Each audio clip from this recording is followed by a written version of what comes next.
The Last Corridor. Part 2. The dust that had been David lingered in the air, spinning like smoke. The four who remained stood silent, their faces pale, their breaths short.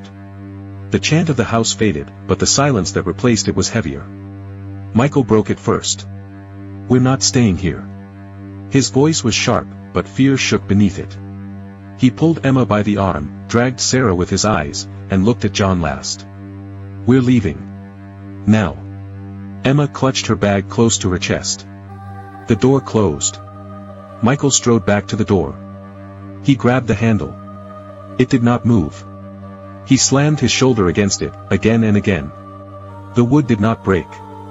The sound of his hits vanished into the walls like water into sand. He cursed, breathing heavy. Sarah stood frozen. Her grandmother's words would not leave her. "Do not walk into it. Do not walk into it." But she had walked, and the house had taken one. Would it take more? John stood with his arms crossed, eyes moving across the walls, the table, the dust. His face was calm, but his mind was sharp. The house did not just take David. It showed us what it can do. It is not hiding. It wants us to see. Why? The dust fell to the floor, sinking into the wood as though the house was drinking it. Emma's voice shook. "Why us? Why not someone else? Why bring us here?" The walls groaned. Michael turned, fists clenched. "Shut up." His fear was turning into anger. "Shut up before it hears you." John's eyes locked on him. "It always hears us." The silence stretched. Then the whispers began again. This time they were not many voices together. Each person heard their own voice, close, near, inside their head. Michael heard his father's voice. The man who had beaten him, the man who had told him he would never be anything. "You will always run. You will always lose. You cannot fight me. You cannot fight the house." Michael's fists shook. "Shut up," he whispered. "Shut up." Sarah heard her grandmother's voice. "I told you. I warned you. You never listened. You wanted to test it. Now you will pay. Now you will end." Sarah closed her eyes, tears slipping down her face. "I didn't want this. I didn't want this." Emma heard the voice of a man she once loved, the man she had written letters to but never sent. "You lied to me. You wrote the words but never gave them. You hid yourself. You are nothing. You are dust waiting to fall." Her hands shook. The bag almost slipped from her grasp. She clutched it tighter, whispering, "No. No." John heard no voice. Only silence. The silence was heavier than any whisper. It pressed into him, louder than sound. It told him nothing, and in that nothing was everything. The others broke. Michael slammed his fists into the table until his knuckles bled. Sarah sank to the floor, hands on her ears, rocking back and forth. Emma clawed at her bag as if it could save her. John stayed still. He watched. The whispers stopped.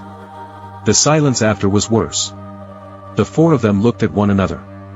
Their eyes were wide, broken, distrustful. The house had put cracks in them. Cracks that would not close. Michael's voice was low, rough. "One of us is next." Sarah shook her head fast. "Don't say that. Don't say that." "It already took him," Michael snapped. "It won't stop. One of us is next." Emma's voice broke. "Then what do we do?" John stepped forward. "We think. We don't panic. It feeds on panic. You saw it. It wants us weak. If we lose our minds, we give ourselves to it." Michael glared at him. "Easy for you to say. You don't hear what I hear." "I hear," John said. "I just don't let it own me." Michael's hand twitched, almost like he wanted to strike him. Sarah's voice cut through. "Stop it. Please. Don't fight each other." But the house wanted them to fight. The air shifted. The whispers returned, louder, sharper, twisting their words. "Michael will kill you. John will betray you. Sarah will lead you to death. Emma is already gone." Emma gasped. "I'm not gone." Michael grabbed her arm hard. "How do we know?" You've been whispering to yourself since we came in. Maybe you're working with it.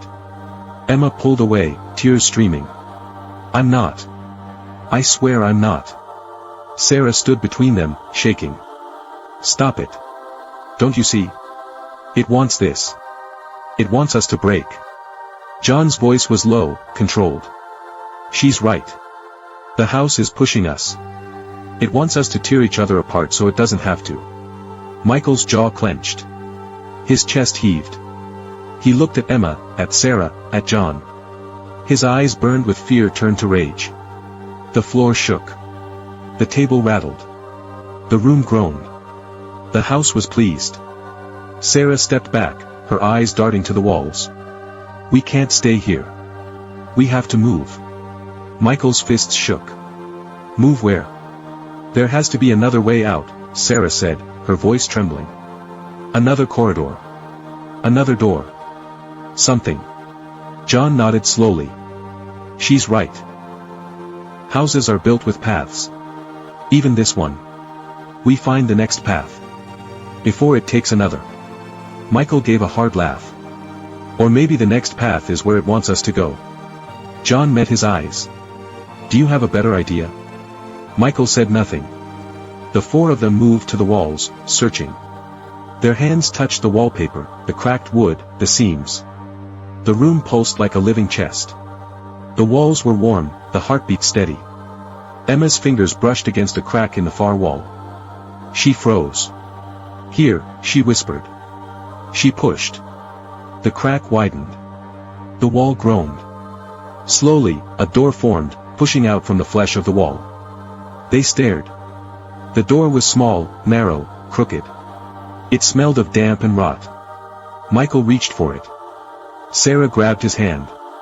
Don't. He shook her off. We don't have a choice. He pulled the door open. Darkness beyond. Always darkness. They stepped through. The corridor on the other side was different again. It slanted downward, damp dripping from the ceiling. The walls were lined with doors. Dozens of them. Each door looked the same, plain, dark, shut. Emma's breath shook. Which one? John's eyes narrowed. That's the trick. It doesn't matter which one we choose. It will choose for us. The doors rattled, one after another, as if laughing. Michael cursed. Fine. I'll pick. He strode to the nearest door and yanked it open. Behind it was a mirror. A tall mirror, cracked down the center. In it, they saw themselves, but not as they were. They saw themselves pale, broken, lifeless. Dust. Michael slammed it shut, breathing heavy. Sarah opened another. Behind it was a hallway of endless staircases, all leading down, down, down. She shut it quick, her hands shaking. Emma opened one. Inside was her old room, the one she had grown up in. The bed, the desk, the window, all the same. But the figure on the bed was her, lying still, eyes wide, mouth open. She slammed it shut and fell to her knees, sobbing. John did not open any. He only watched. The doors rattled again. One door creaked slowly on its own. It opened just enough for them to see darkness inside. Michael stepped forward. That one. Sarah grabbed his arm. No. But Michael yanked free. He stepped into the darkness. The others followed. They could not leave him alone. The door closed behind them. The corridor ahead was narrow, low, almost like a tunnel. The walls were wet. The air stank of rot. They walked hunched, their breaths loud in the silence. Then the whispers came again. But this time they were not just whispers. They were screams.